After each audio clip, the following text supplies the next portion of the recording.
बिस्मिल्लाहिर्रहमानिर्रहीम। हमारा आज का टॉपिक है Schrodinger wave equation. Schrodinger wave equation was proposed by an Austrian physicist named Erwin Schrödinger in 1926।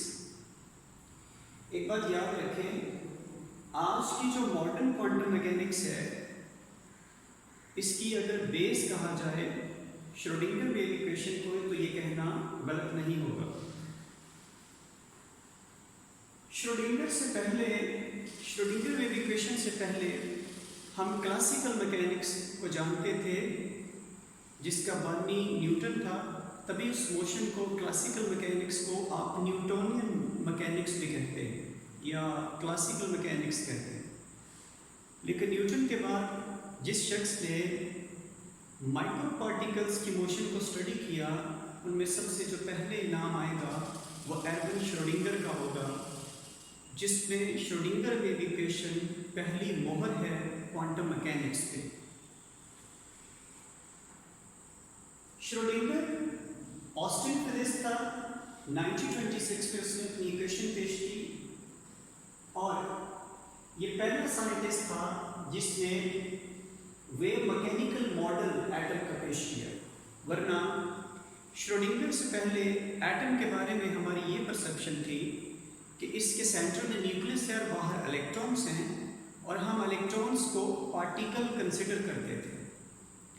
Schrodinger was the first scientist who said that electron can behave like a particle as well as a wave when it is moving around the nucleus।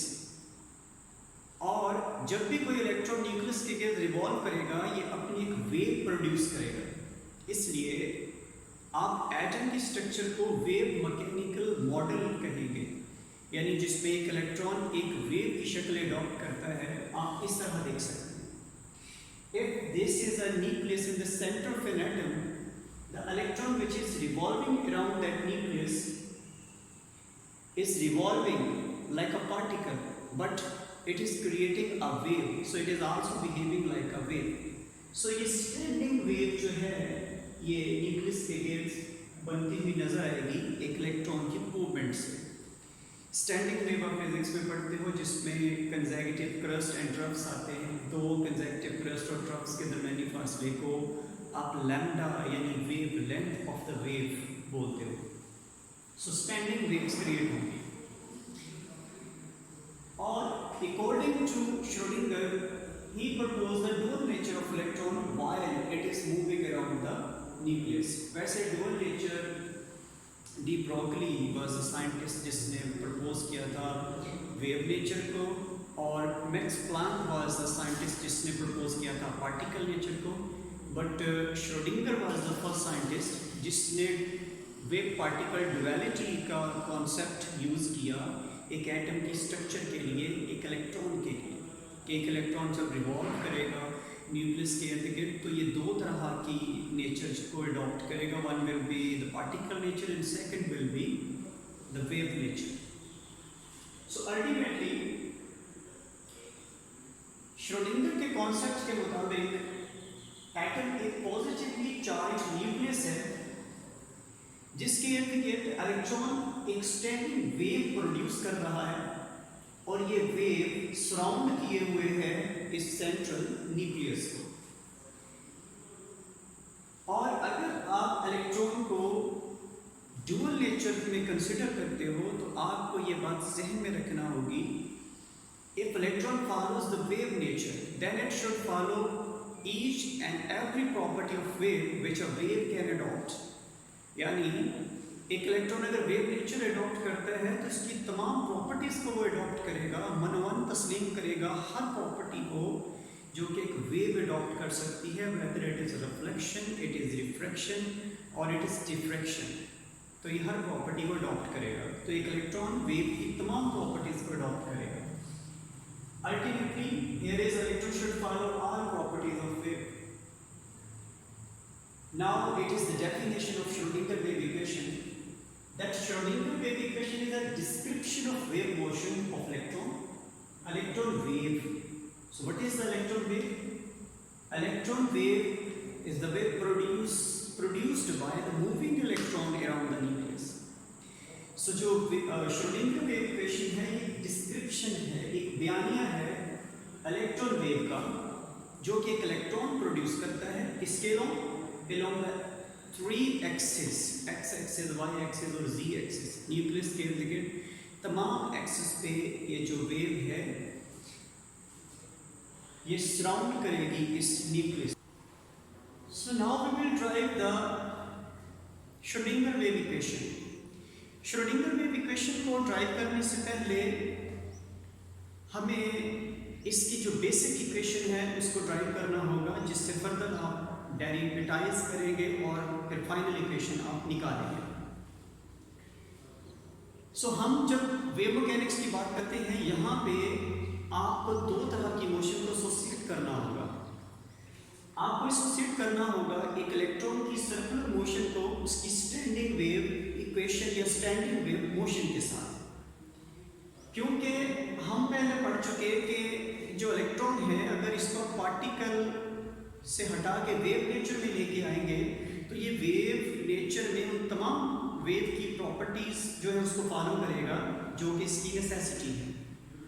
अब ये electron move करता है यहाँ से इस point P तक. इस दौरान स्टैंडिंग वेव बनाते हुए ये पॉइंट O से इस पॉइंट तक पहुँच जाएगा. अगर ये इलेक्ट्रॉन यहाँ तक पहुँचेगा जो कि मैक्सिमम एम्पलीट्यूड है A, जिसको आप इस सर्कल का रेडियस भी बोल सकते हैं, तो आप ये बोलेंगे उस वक्त ये इस पीक पोजीशन पे पहुंच जाएगा इलेक्ट्रॉन. तो आपने इलेक्ट्रॉन की सर्कुलर मोशन को स्टैंडिंग वेव के मोशन के साथ एसोसिएट किया है. यहाँ पे आपको एक ट्रायंगल मिलेगी जिसमें थीटा वो डिस्टेंस है, एंगुलर डिस्टेंस जो उसने कवर किया इलेक्ट्रॉन ने इस पोजीशन से इस पोजीशन तक जाते हुए. इस दौरान time t, during time t उसने यहाँ से यहाँ तक मूव किया, और ये जो आपको लीनियर लाइन नजर आ रही है इट इज टाइम एक्सिस. ये टाइम एक्सिस को मेंशन कर रही है. टाइम के साथ सर्कुलर मोशन और स्टैंडिंग वेव मोशन दोनों को एसोसिएट कर दिया गया एक ही पेराई में. जब ये पोजीशन P पे जाता है, थीटा एंगल स्वीप करेगा इलेक्ट्रॉन, तो theta will be the angular distance covered by the electron during time t. और हमें एक राइट एंगल ट्रायंगल मिलेगी BPC. सो इसमें थीटा के सामने वाला जो पॉइंट है या जो लाइन है उसको आप बोलते हो परपेंडिकुलर और ये हाइपोटेन्यूस है. तो perpendicular over hypotenuse is equal to sine theta. तो यहाँ पे परपेंडिकुलर PC और हाइपोटेन्यूस है PV. PC over PV is equal to इसकी वैल्यू sin, इसकी value A. A is the amplitude. That will be equal to sin theta. अब A जो है इस साइड पे डिवाइड हो रहा है, इस साइड पे मल्टीप्लाई हो जाएगा. So psi will be equal to A sin theta. यहाँ पे psi क्या है? Psi is a wave function. Wave function means it is the distance covered by a wave at a particular time. तो ये उसका wave function है उस electron का जो कि मूविंग पीरियड में प्रोड्यूस करता है. So psi is equal to A sin theta. In physics we have learned that theta is equal to omega t. We have learned it in article phase. Phase article में इसको हमने पढ़ा था. Theta is equal to omega t. Now putting the value of theta omega t is in this equation, psi is equal to A sin omega t. अब यहाँ पे कुछ चीजें जो बुक में नहीं है वो मैंने थोड़ा ओपनली एक्सप्लेन की. जैसे हम जानते हैं velocity is equal to distance over time. यहाँ पे एक एंगुलर मोशन है तो वेलोसिटी भी एंगुलर मेंशन की जाएगी. Omega is angular velocity, that is the ratio of distance over time. Distance यहाँ पे 2 पाई कंसीडर किया गया है. अब 2 पाई डिस्टेंस क्या है? जब एक चीज सर्कल में स्टार्ट होकर पूरे सर्कल को मूव करेगी, पूरे सर्कल पे सर्कुलेट करेगी, तो एक पूरे चक्कर में जो वो डिस्टेंस कवर करती है वो 2 पाई कहलाता है. आपने कुछ मैथमेटिक्स में फिजिक्स में पढ़ा होगा, यहाँ से यहाँ तक π/2, it is pi. 3π/2 it is 2 pi. 2 pi mention करती है 360 डिग्री को, तो 2 पाई रेडियन 360 डिग्री यानी पूरे सर्कल फिर अपने डिस्टेंस में 2 पाई लिखा, टाइम इज द टी, और टी को मैंने 1/t साइड पे लिखा, और आप जानते हैं the reciprocal of time is equal to frequency, so 1/t frequency के बराबर होगा। यहाँ पे फ्रीक्वेंसी आपने न्यू से मेंशन की है, इसको न्यू कहते हैं, और फिजिक्स में एफ स्मॉल एफ से इसको शो किया जाता है, बट यहाँ पे न्यू से किया जाएगा। So 1/t is equal to nu, ultimately omega will be equal to 2 pi nu. तो इस ओमेगा की वैल्यू को उठा के इक्वेशन नंबर 1 में पुट करें, psi will be equal to a sine omega की जगह 2 पाई न्यू आ जाएगा, तो हमें ये इक्वेशन मिलेगी। अब वक्त है कि हम इस टाइम को भी रिप्लेस करें।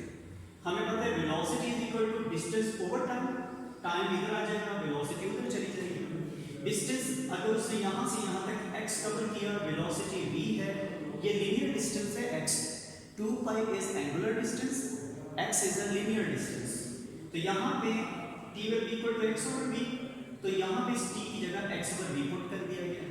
अब हम फ्रीक्वेंसी को चेंज करेंगे।